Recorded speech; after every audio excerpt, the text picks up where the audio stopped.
السلام علیکم ورحمۃ اللہ وبرکاتہ۔ الحمد للہ وحدہ والصلاة والسلام علی من لا نبی بعد۔ اما بعد فاعوذ باللہ السمیع العلیم من الشیطان الرجیم من ھمزہ ونفخہ ونفثہ بسم اللہ الرحمن الرحیم۔ رب اشرح لی صدری ویسر لی امری واحلل عقدۃ من لسانی یفقہوا قولی۔ رب زدنا علما، اللہم رب زدنا علما۔ قال اللہ تعالی فی القرآن المجید والفرقان الحمید ان الصلاۃ تنہی عن الفحشاء والمنکر ولذکر اللہ اکبر۔ وقال اللہ تعالی فی مقام آخر ما سلککم فی سقر قالوا لم نک من المصلین۔ صدق اللہ العظیم۔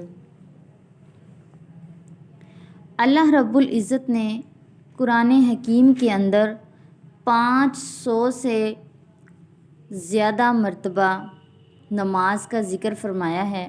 اللہ فرماتے ہیں اقیم الصلاۃ، اقیم الصلاۃ، نماز قائم کرو، نماز قائم کرو۔ یہ تو قرآن حکیم سے نماز کی فرضیت ثابت ہو رہی ہے۔ حدیث میں اس کا کیا درجہ ہے؟ رسول کریم صلی اللہ علیہ وآلہ وسلم اس دنیا سے رخصت ہو رہے تھے، ان کی سانسیں اکھڑ رہی تھی اور آپ فرما رہے تھے الصلاۃ الصلاۃ وما ملکت ایمانکم۔ الصلاۃ الصلاۃ یعنی نماز کی حفاظت کرو، نماز کی حفاظت کرو۔ وما ملکت ایمانکم، اور جو تمہارے لونڈی اور غلام ہیں، جو لوگ تمہارے ماتحت ہیں، ان کے ساتھ اچھا سلوک کرو۔ رسول اللہ صلی اللہ علیہ وآلہ وسلم کی حدیث مبارکہ ہے، رسول اللہ صلی اللہ علیہ وآلہ وسلم کا فرمان ہے العہد بیننا وبینہم الصلاۃ من ترکہا فقد کفر۔ ہمارے اور ان کے درمیان جو عہد ہوا ہے وہ نماز کا ہے، یعنی جو نماز پڑھتا ہے وہ مسلمان ہے اور جو نماز نہیں پڑھتا وہ کافر ہے۔ واضح الفاظ میں بھی ایک حدیث آئی ہے، رسول اللہ صلی اللہ علیہ وآلہ وسلم نے فرمایا کہ مسلمان اور کافر کے درمیان فرق کرنے والی جو چیز ہے وہ نماز ہے، یعنی جو نماز پڑھے گا وہ مسلمان ہوگا، جو نماز نہیں پڑھے گا وہ کافر ہوگا۔ رسول اللہ صلی اللہ علیہ وسلم نے ہمیشہ اپنی زندگی میں نماز کو قائم کرنے کی تلقین کی ہے۔ ایک صحابی ہیں ابو درداء، وہ فرماتے ہیں اوصانی خلیلی، میرے دوست نے مجھے وصیت کی ہے کہ میں کبھی بھی فرضی نماز کو نہ چھوڑوں، حتیٰ کہ الحدیث کے الفاظ ہیں وَإِن قُطِعْتَ وَحُرِّقْتَ، اگرچہ مجھے جلا دیا جائے، میرے ٹکڑے ٹکڑے کر دیے جائیں تو میں پھر بھی نماز کو نہ چھوڑوں، مجھے میرے حبیب نے وصیت کی ہے۔ ایک حدیث میں آتا ہے رسول اللہ صلی اللہ علیہ وآلہ وسلم فرماتے ہیں میرا دل کرتا ہے کہ اذان دی جائے اور میں اپنے مصلی امامت پہ کسی اور انسان کو کھڑا کر دوں اور میں ان لوگوں کے گھروں کو آگ لگا دوں جو اذان سن کر مسجد میں نماز کے لیے نہیں آتے۔ اتنی اہمیت نماز کی، اتنی فرضیت نماز کی۔ رسول اللہ صلی اللہ علیہ وسلم کے ایک صحابی ہیں عبداللہ بن مکتوم، وہ نابینا صحابی ہیں، رسول اللہ صلی اللہ علیہ وسلم کے پاس جاتے ہیں، کہتے ہیں اللہ کے رسول میں نابینا ہوں، مجھے مسجد تک لے کے آنے والا کوئی نہیں ہے، کیا میں گھر میں نماز ادا کر لوں؟ رسول اللہ صلی اللہ علیہ وسلم اجازت مرحمت فرماتے ہیں، اور جب وہ چلا جاتا ہے، تھوڑا سا دور جاتا ہے، رسول اللہ علیہ وسلم اسے واپس بلاتے ہیں اور پوچھتے ہیں کیا تو اذان سنتے؟ اتسمع النداء، کیا تیرے کانوں میں اذان کی آواز پڑتی ہے؟ وہ کہتا ہے نعم، جی ہاں اللہ کے رسول پڑھتی ہے۔ تو رسول اللہ صلی اللہ علیہ وسلم فرماتے ہیں فاجب، پس تو جواب دے۔ جواب دینے سے کیا مراد؟ یعنی مسجد میں آ اور نماز ادا کر۔ رسول اللہ صلی اللہ علیہ وسلم نے اس کے گھر سے لے کر عبداللہ بن مکتوم رضی اللہ تعالی عنہ کے گھر سے لے کر مسجد تک ایک رسی بندھوا دی۔ عبداللہ بن مکتوم رسی کو پکڑ کر اس کو ٹٹول کے رسی کو پکڑ کے مسجد تک پہنچ جاتے اور نماز باجماعت ادا کرتے۔ آج ہمارا کیا حال ہے؟ ہم عورتوں کا کیا حال ہے؟ ہمارے معاشرے کے مردوں کا کیا حال ہے؟ ہم پڑے رہتے ہیں، سوئے رہتے ہیں، کوئی ہمیں ضرورت نہیں ہے نماز ادا کرنے کی۔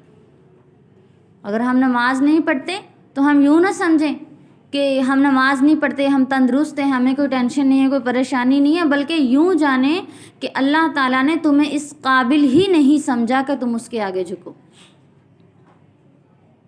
کل قیامت کا دن ہوگا، آج کسی سے کہہ دینا نماز پڑھ لیں، اچھا پڑھتے ہیں بھائی، نہیں پڑھنی، اور کاموں میں لگ گئے، نماز نہیں پڑھنی۔ کل ایسا دن ہوگا کہ جب جہنم والے جہنم میں اور جنت والے جنت میں چلے جائیں گے تو جنتی لوگ کہیں گے اللہ ہمارے فلاں محلے دار، رشتہ دار، عزیز دار کہاں ہیں؟ وہ ہمیں نظر ہی نہیں آ رہے۔ اللہ تعالیٰ فرمائے گا وہ تو دوزخ میں ہیں۔ تو وہ جنت والے کہیں گے اللہ ہم انہیں دیکھنا چاہتے ہیں، ان سے بات کرنا چاہتے ہیں۔ اللہ تعالیٰ فرمائے گا تم یہیں سے ان کو آواز لگاؤ، وہ تمہاری آوازیں پہچان لیں گے۔ وہ آواز لگائیں گے اور وہ پہچان لیں گے ہاں بھائی تم کہاں ہو، تم تو فلاں ہو فلاں ہو، ہاں ہم تو جنت میں ہیں، تم کہاں ہو؟ وہ کہیں گے ہم دوزخ میں ہیں۔ وہ کہیں گے ما سلککم فی سقر، کون سی چیز تمہیں جہنم میں لے آئی، کون سی چیز تمہیں دوزخ میں لے آئی؟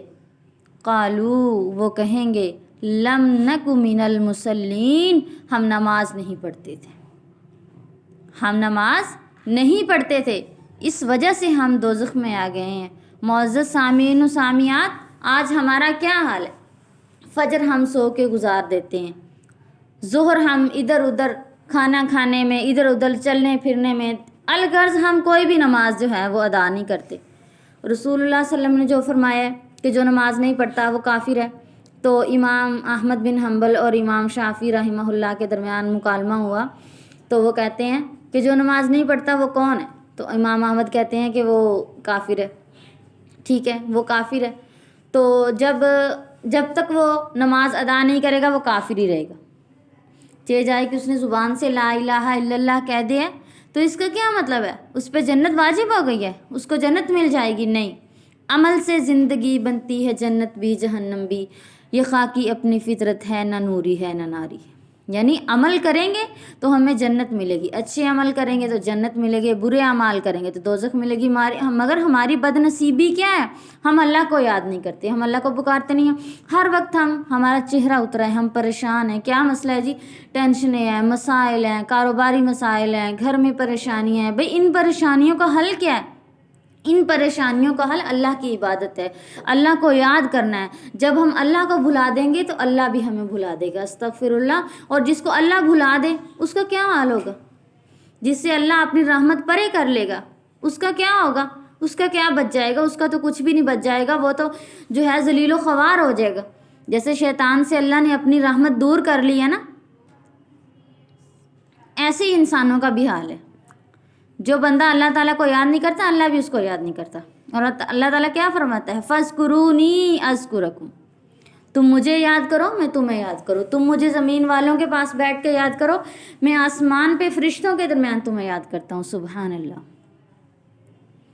وَاشْكُرُوا لِي وَلَا تَكْفُرُونَ، اور میرا شکر ادا کرو، میرے ساتھ کفر نہ کرو، میرا انکار نہ کرو، میری نافرمانی نہ کرو۔ ہم بہت دلیر ہیں، بڑے بہادر ہیں ہم کہ اللہ تعالیٰ کی نافرمانی پہ نافرمانی کیے جا رہے ہیں، ہمیں کسی چیز کا ڈر نہیں ہے۔ یاد رکھیں کہ اللہ تعالیٰ کی لاٹھی بے آواز ہے۔ اللہ تعالیٰ جس بندے کی رسی کو ڈھیلا چھوڑتا ہے، جتنا ڈھیلا چھوڑتا ہے، اور جب اس کو کھینچتا ہے تو پھر اتنا ہی کس کے کھینچتا ہے۔ اللہ تعالیٰ دیکھ رہا ہے، سب کچھ دیکھ رہا ہے۔ تم شرابیں پیو، زنا کرو، جھوٹ بولو، چوریاں کرو، چگلیاں کرو، جو بھی کرو، نمازیں چھوڑو، جو کچھ بھی تم گناہ کرو، اللہ تو سب دیکھ رہا ہے۔ اللہ صبر کیے جا رہا ہے، اللہ دیکھ رہا ہے۔ مت بھولو کہ اللہ تعالیٰ تمہیں دیکھ رہا ہے، اور اللہ تعالیٰ دیکھ رہا ہے اور کیا کہہ رہا ہے؟ کر لے، کر لے، جو تجھ سے ہوتا ہے کر لے، جب تک کرنا ہے کر لے۔ آخر کب تک کرے گا؟ آخر کو تجھے میرے پاس آنا ہے، موت کی صورت میں ہو یا قیامت کی صورت میں تجھے آنا ہے میرے پاس۔ اور بعض دفعہ اللہ تعالیٰ کسی بندے کی رسی اتنی ڈھیلی چھوڑ دیتے ہیں کہ اسے موت تک مہلت دے دیتا ہے۔ جب تک اسے موت نہیں آتی اسے کسی قسم کی کوئی آزمائش یا بیماری نہیں لگتی، اللہ تعالیٰ فرماتے ہیں کر لے، کر لے، جو تیرا دل کرتا ہے کر لے، آخر تو میرے پاس آئے گا، پھر میں تجھے مزہ چکھاؤں گا۔ کرتا رہتا ہے گناہ، آخر جب اللہ تعالیٰ اسے مار دیتا ہے، اس کے اوپر موت واقع ہو جاتی ہے، پھر وہ اللہ کے پاس جاتا ہے، پھر حساب ہوتا ہے اس انسان کا، اور پھر وہ پچھتاتا ہے۔ اس وقت کا پچھتانا کس کام کا؟ جب انسان دوزخ کو دیکھے گا، دوزخ کی ایک جھلکی دیکھے گا تو پھر کیا ہوگا؟ وہ دنیا کی ساری آسائشیں، سارے سکون، آرام، سب کچھ بھول جائے گا، اسے کچھ بھی یاد نہیں پڑے گا۔ وہ کہے گا ہائے اللہ، مجھے تو ساری زندگی میں مصائب اور مشکلات کا سامنا پڑا۔ اور ایسے ہی جو بندہ اللہ سے دل لگاتا ہے، اللہ کی عبادات کرتا رہتا ہے، اللہ کا ذکر کرتا ہے، اللہ کی یاد میں مشغول رہتا ہے، تو اس کو کیا حال ہے؟ جب وہ مر جائے گا اللہ تعالیٰ جنت کی ایک جھلکی اس کو دکھلائیں گے۔ جب وہ جنت کی جھلکی دیکھے گا تو اس کا دل باغ باغ ہو جائے گا، وہ خوش ہو جائے گا اور وہ کہے گا میں نے تو زندگی میں کوئی دکھ دیکھا ہی نہیں ہے، میں نے زندگی میں کوئی پریشانی نہیں دیکھی۔ یہ ہے جنت جس کو دیکھ کر انسان کے سارے غم دور ہو جاتے ہیں، سب کچھ بھول جاتا ہے، اور اس میں جانے والے اور اس میں انٹر ہونے والے انسان کی خوشی کا تو کوئی عالم ہی نہیں ہوگا۔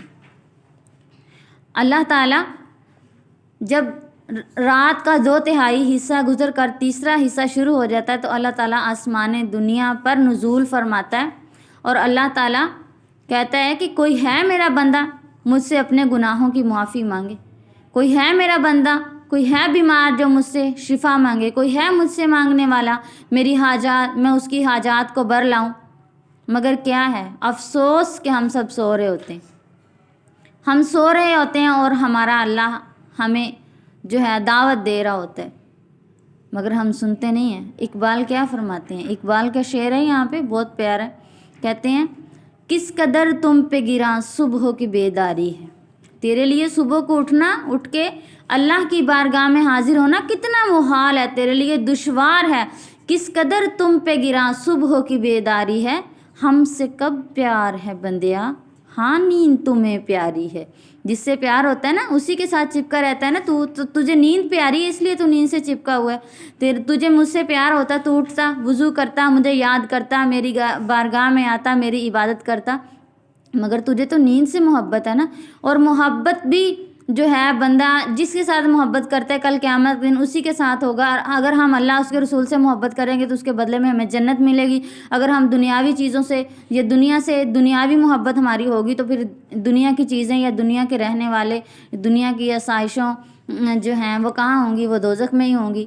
تو ہمیں جو ہمارے لیے جو چیز ضروری ہے وہ یہ ہے کہ ہمیں اللہ تعالیٰ کو جو ہے ضرور یاد کرنا چاہیے، اللہ تعالیٰ کی بات کرنی چاہیے، ہمیں اپنی جو ہے پسند اور ناپسند پہ فکر کرنی چاہیے، غور ہم کس چیز کو پسند کر رہے ہیں، ہم اللہ اس کے رسول کو پسند کر رہے ہیں یا دنیا کی چیزوں کو پسند کر رہے ہیں۔ ایک آخری جملہ وہ یہ ہے کہ اگر آپ سو گئے ہیں، آپ نے عشاء کی نماز نہیں پڑھی اور نماز آپ نہیں پڑھی تو رسول اللہ کیا فرماتے ہیں جو نماز نہیں پڑھتا وہ کافر ہے، آپ اس وقت حالت کفر میں ہیں۔ اگر آپ کو رات کے وقت اسی حالت میں موت آ جائے تو کہاں جاؤ گے؟ یہ میں نہیں کہوں گی، آپ خود سمجھیں، کہاں جائیں گے آپ؟ کافر کہاں جائیں گے؟ خود سمجھ لیں۔ دعا ہے کہ اللہ تعالیٰ مجھے اور آپ سب کو اس پہ عمل کرنے کی توفیق عطا فرمائے۔ وما توفیقی الا باللہ۔